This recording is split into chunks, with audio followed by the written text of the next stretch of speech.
Hi, let me see. I hope, okay, looks like everything's working fine. This is like, I think my fourth live stream, so I'm still trying to get used to the whole idea.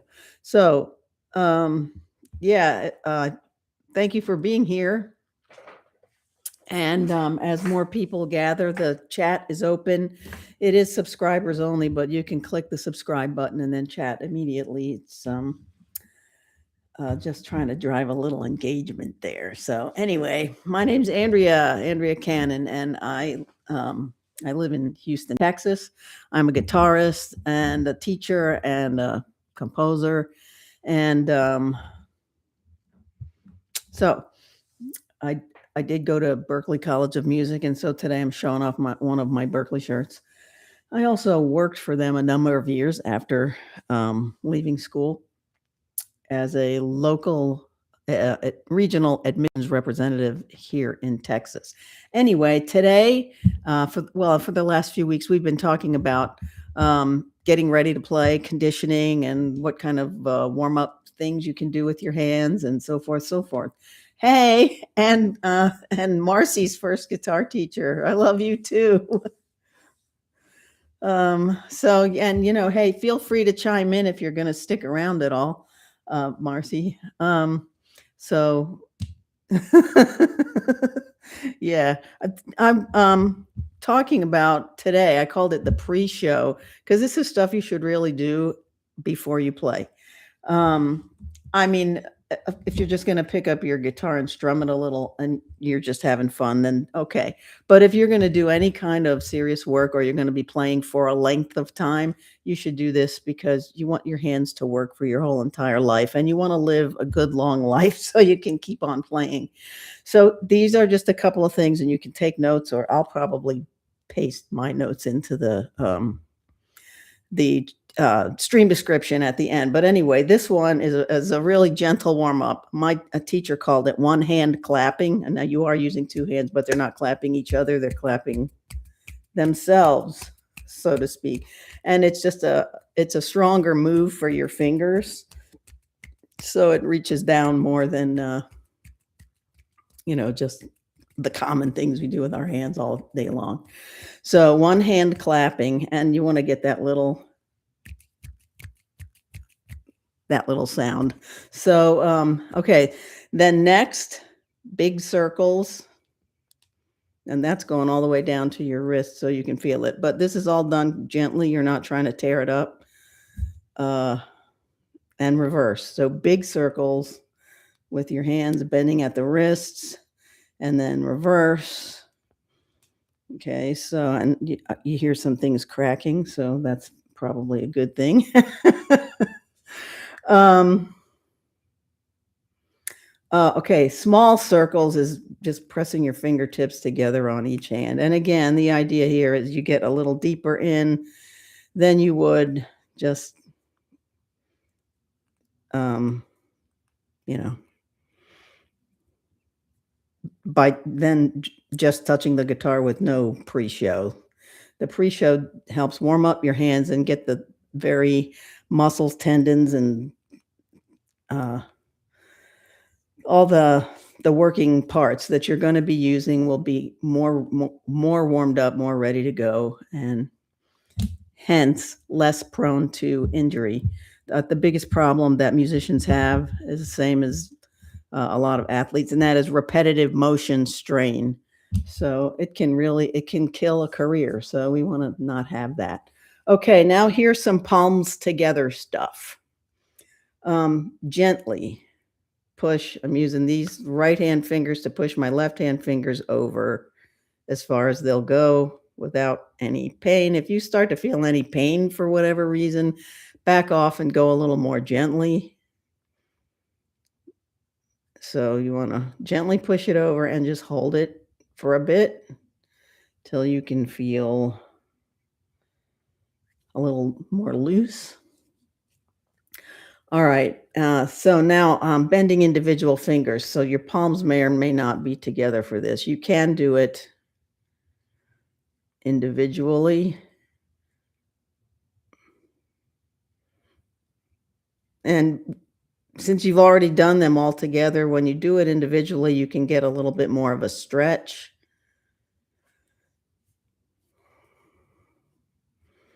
And then the big one is where you do it like this. Careful, careful, careful.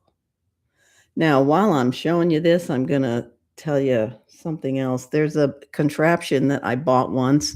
It was recommended to me, and it's a thing you hold in your hand that's about the size of, I don't know, this box of batteries, you know, but it had little buttons on the top, and you're supposed to push them down, and you gotta be very careful with that. I'd recommend you don't use it. I'm not trying to kill anybody's retirement business, but, that thing can be bad because it does cause repetitive motion strain, so it's more gentle to, yeah, move your fingers in natural ways. So anyway, so bending individual fingers back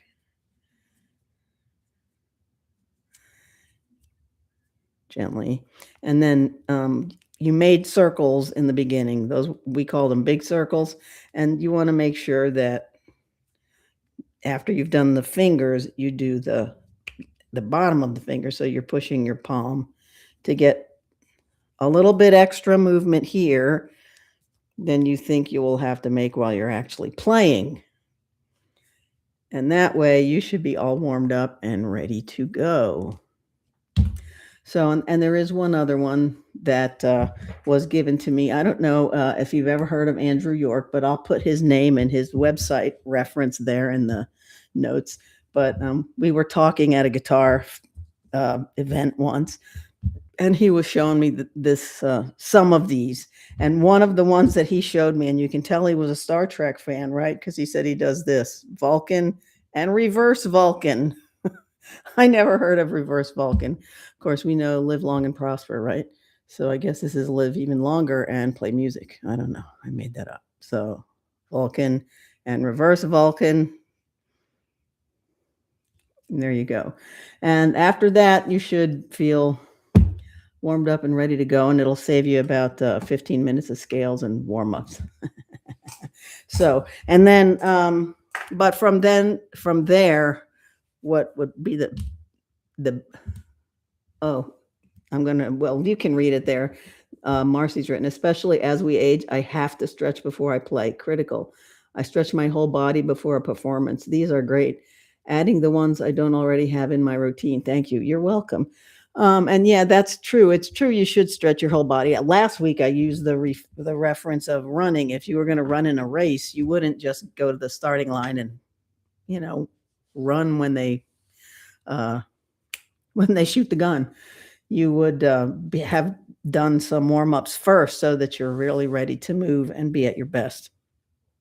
So, okay, if anybody can see, there's a back there. Yes, it's a pencil sharpener. Yes, it's a pencil sharpener that has a crank. Yeah, there's been some questions about that in the past, uh, like it's a what? Um, I don't know, a thrift store relic or something, but it's a thrift store relic because it's been there since whenever. So the next thing to do in your uh, practice, I think, is just play some tunes you like. So do whatever you were going to do in your practice today. That's easy. So.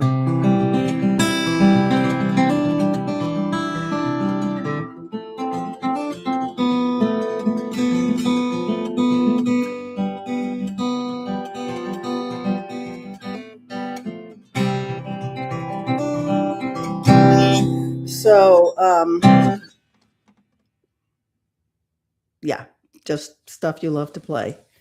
And definitely you want to work your way to the harder stuff. But I'm going to be giving more recommended procedures for different types of music to start memorizing and learning so you can take your technique further than you are now, whatever level you are now.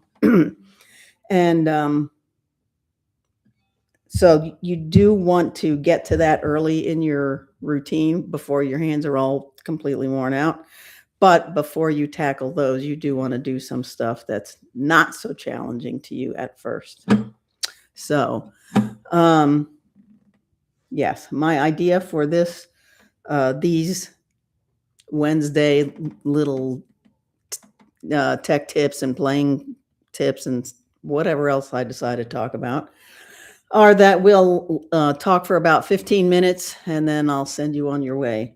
So today I'm talking about the pre-show and I'm going to give you these notes. Last week we talked about different approaches to the to warm-ups, and this was one that I recommended. Get on the bass strings and do, that's with one hand. You're not using the pick yet. You're not using your fingers yet. You're just hammering down on the basses because they're a little heavier. And by the time you get to this one, if you've got this one squared on the tip, then you're practicing a really good position for your hand to be able to move all your fingers freely, which is what you want at all times. And I started higher up on the neck so we don't have to spread our fingers far apart. It depends on, how big your hands are, whether you're ready to really go all the way on the bass strings here. And even if you are, it's not a bad idea to be a little more gentle and do it at the 5th fret early in your practice time. And after this type of thumping where you have all your fingers kind of centered on the tips, then you can do the pull-off variety. So you can either play the first note, or if you're really experienced at this, you can hammer it on. So if you get a squish, you gotta do it again.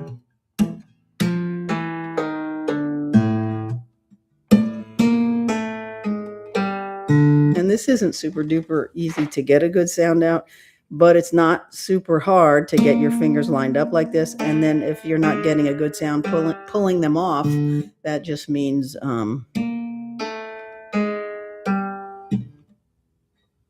keep doing it, because you will eventually. So whatever you're playing, if you've got good hand position when you're doing it, but you're not getting a lot of sound yet, like when we first do pull-offs on these, especially with the 4th finger, it's sometimes when you put it down, it's not clear.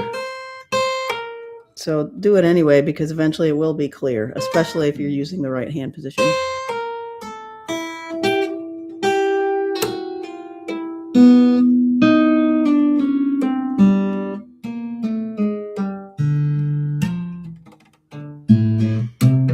And the idea here is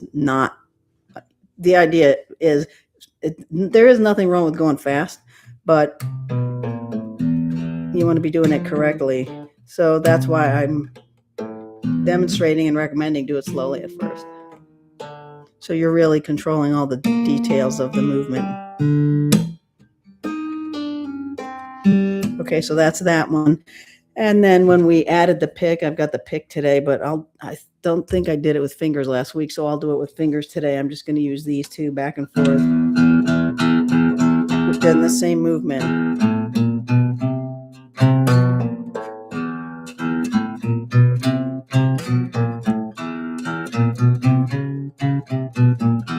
You can go across.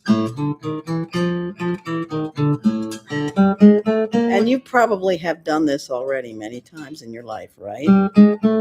But if you haven't done it, paying attention to really getting up on your fingertips.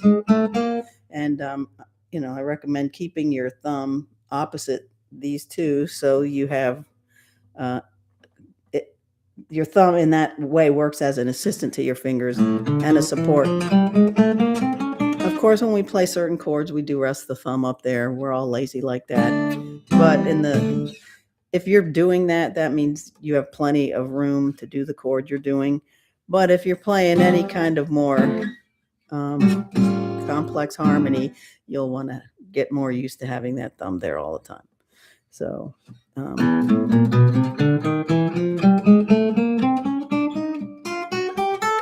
again, making sure the fingers are all on the tips. And just vary the patterns. If you're doing it in position, you can do that same thing. Moving it around, you can do.